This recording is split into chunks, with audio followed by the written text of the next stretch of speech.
November is Pancreatic Cancer Awareness Month, as I think many of you already know, judging by the purple in the audience. This being able to present this proclamation is a very bittersweet occasion for me. On a personal level, I lost my father-in-law to pancreatic cancer, but the happy and the joyous part of it is to be able to acknowledge, one, your survivorship, your survival. Michael has defied the odds. It's just incredible.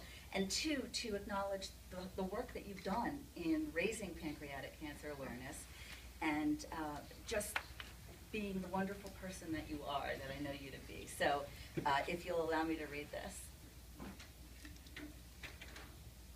Whereas in 2013, an estimated 45,220 people will be diagnosed with pancreatic cancer in the United States, and 38,460 will die from the disease.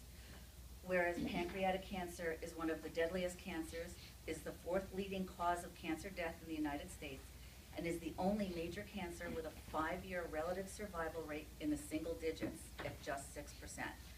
Whereas when symptoms of pancreatic cancer present themselves, it is already late stage, and 73% of pancreatic cancer patients die within the first year of their diagnosis, while 94% of pancreatic cancer patients die within the first 5 years, and approximately 1,180 deaths will occur in New Jersey in 2013.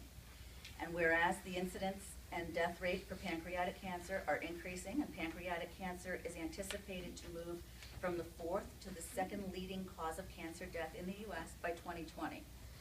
And whereas the U.S. Congress passed the Recalcitrant Cancer Research Act last year, which calls on the National Cancer Institute to develop a scientific framework or strategic plan for pancreatic cancer and other deadly cancers, which will help provide the strategic direction and guidance needed to make true progress against these diseases. And whereas the Pancreatic Cancer Action Network, PanCan, I believe is the shorthand, is the national organization serving the pancreatic cancer community in the township of Milburn and nationwide through a comprehensive approach that includes public policy, research funding, patient services, public awareness and education related to developing effective treatments and a cure for pancreatic cancer. And whereas the Pancreatic Cancer Action Network and its affiliates in the township of Milburn support those patients currently battling pancreatic cancer, as well as those who have lost their lives to the disease and are committed to nothing less than a cure.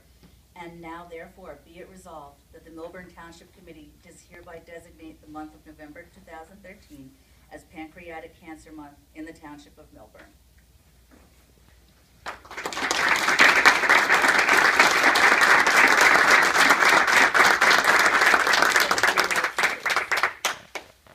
First of all, I'd like to say I do go around and receive numerous proclamations, but there's nothing like being at home. Milburn is fabulous. It's the support that the community has given to myself and to other families who have suffered through this illness is incredible. So I'd like to thank the Township of Milburn, all of the residents, all of my friends who are here, especially my wife, who I credit with being here. I wouldn't have been here without her. I also want to thank Sari, the mayor, and the town council for this proclamation tonight. It's a pleasure to be to receive this. This is the 6th year now that I've been able to attend, starting way back when Dan Bear was the mayor. And it's so important for us to get the awareness out to the public about this horrible disease. And my involvement began 2 days after Thanksgiving in 2005, when I went into the emergency room with an unrelated illness and was told, oh, by the way, you also have a tumor in the pancreas. And at that time, like so many patients, I heard the statistics that you just heard, and it's just devastating to hear that news. And so I'm here to do whatever I can to other patients, to families who are suffering through this terrible time. And it's not just myself and my family that's been affected. It affects all of us, family, friends, neighbors, such as Sari. There are also some other Milburn neighbors I'd like to acknowledge. Karen Olson is here tonight.